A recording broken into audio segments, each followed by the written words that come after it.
So why does the natural rate of unemployment exist? And the reason why is that we look at some of the cyclical unemployment, which is deviation from the natural rate. Okay.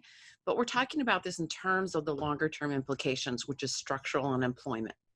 So the official employment rate is useful at 13.3 currently, but it's not the best measure.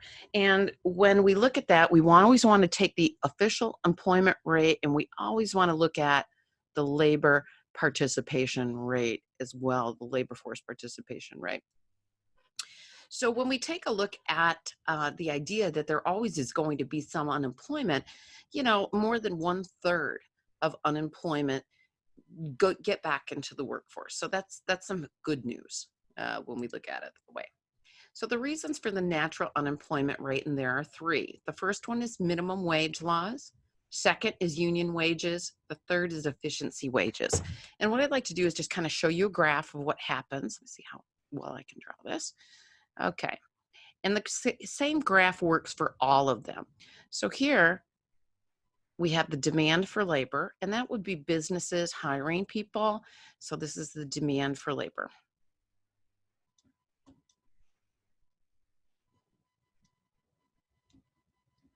I'm going to go ahead and change up colors here, and we're going to put the supply of labor in green, and this is the supply of labor.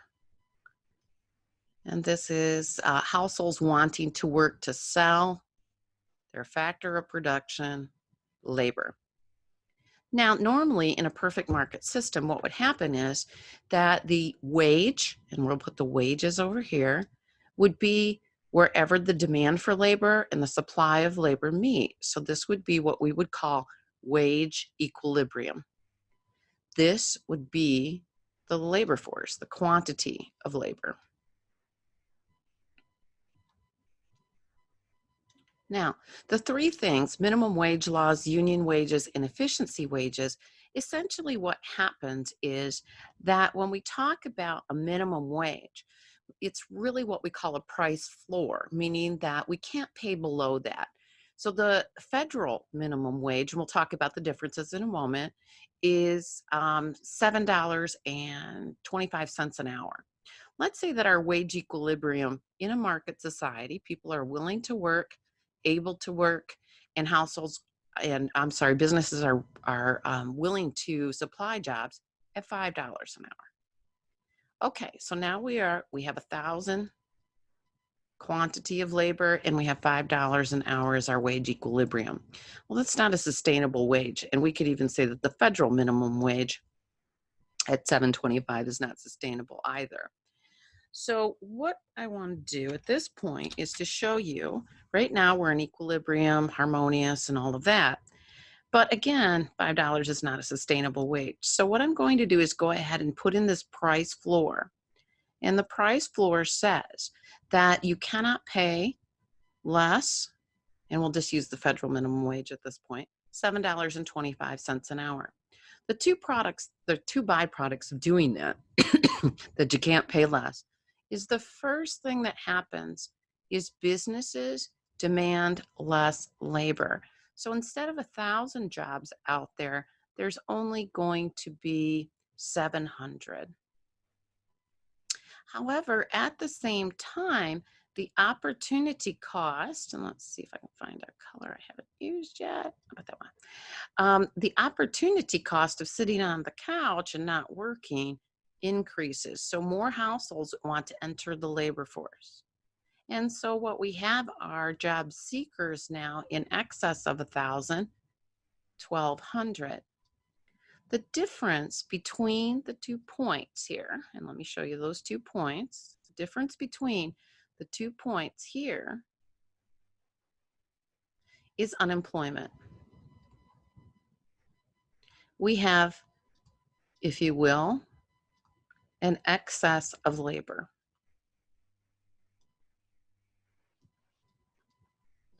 So this illustrates how the minimum wage works, okay? Now, union wages are similar because union wages, you tend to make more than what non-union members make. So union wages also create this idea of paying or having to pay more than the equilibrium, which creates the unemployment. Efficiency wages are where a business intentionally pays more than the going rate. So if you know that a job at a particular company pays a lot more people are going to want those jobs. And again, the business is not going to make as many jobs available. So again, the byproduct of all three of these things happening is the unemployment. And this is why we have a natural unemployment rate. Okay, so let's discuss these a little more in depth. Again, minimum wage laws forces the wage to remain above equilibrium. And here's our byproducts. Again, not as many jobs available, more people wanting them. So this is the not as many jobs available, more people wanting them. So we end up with a surplus of labor. Here's a much better example in your book, much more drawn, much more clearly, but you can kind of see the idea that here's the quantity of labor demanded, the quantity of labor supplied. The labor supplied is greater than the labor demanded. Therefore, we have a surplus of labor, and that surplus is what we call unemployment. Okay. And again, when we take a look at why they might be above equilibrium, minimum wage is just one. There are two others, unions and efficiency wages. The result of all of these is unemployment. Okay, so what is the minimum wage? In 2017, the federal minimum wage was $7.25. I looked it up for Michigan. It's $9.65 as of January 2020. And about 80 million workers are paid at hourly rates. And remember, when talking about hourly rates are not indexed or do not keep pace with inflation. And that's something just important to kind of remember when we talk about this. So the minimum wage directly affects about 1% of all workers. Who are minimum wage earners? They tend to be younger workers, teens, less educated, and more willing to work part-time. Okay, so again, what's the proportions in the federal minimum wage? It has trended downward to 2.3%, and minimum wage increased from $5.15 as recently as 2006 to $7.25 in 2024, and that's where it is currently. If you want to know how your state ranks among the 50, you can go ahead and click on the hyperlink. Okay, the second reason for cyclical unemployment, deviation from the natural rate, or to explain the natural rate, is unions, okay? Now, unions are what we say kind of a cartel, meaning that you have to belong to it to get that job, although that is changing. Unions are predominant in particular industries. Notice my industry is in there, as well as craft and some public service. That would be law enforcement and those kinds of things.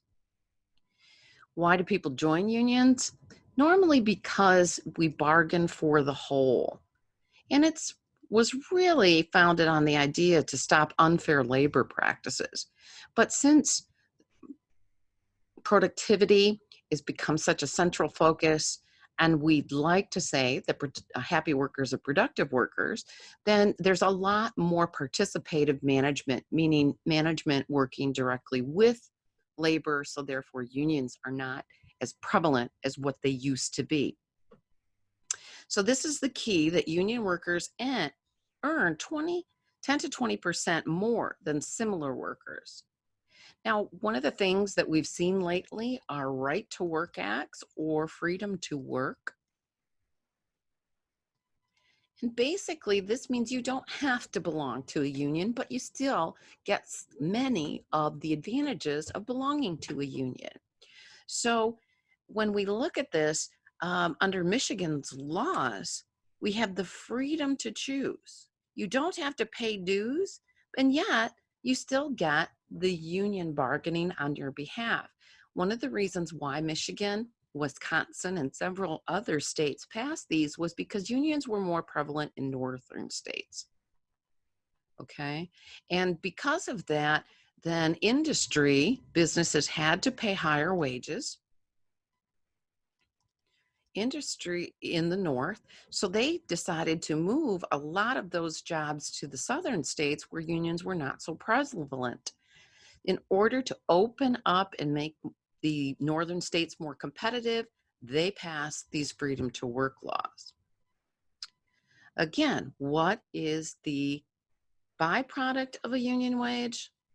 Unemployment. Again, a higher quantity of labor supplied. People would like to get union jobs because it's higher pay.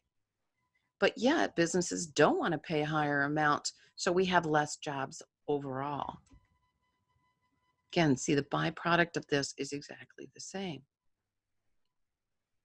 Okay, so again, this kind of summing up unions and collective bargaining, it's above equilibrium, okay? And that's why it's kind of against market forces. The third reason that we have deviation from the natural rate or a natural rate are efficiency wages. And this is where a business intentionally pays above equilibrium wages. Now, why would you do that? One reason, and this will be a test question, I'm sure, is you have increased worker health, less sick time. If you know you're being overpaid, then you're more likely to go to work when you have the sniffles, okay? You're also less likely to underperform because you know you got it good. So therefore, you're going to perform to your higher potential. We have much greater worker quality because we get a greater labor pool because we advertise. Oops, greater labor pool. So we get the best and brightest out there. And sometimes, but we want to be careful, there really is no linkage between happiness and performance. We'd like to say a happy worker is a productive worker. Actually, research does not prove that out. Okay, again, they can afford healthier choices, more nutritious diets if we're paying them more. Again, reduce turnover because we're paying them a higher wage, so therefore we hold on to employees longer. We have better quality and better worker effort. Okay, that's the end of this learning objective 6 for chapter 28. So now what you need to do is to prepare for the upcoming test over 25 through 28. Again, the adaptive test prep is a great way to do that, and make sure you attend any of the Zoom meetings if you have any questions. Thanks. Have a great day.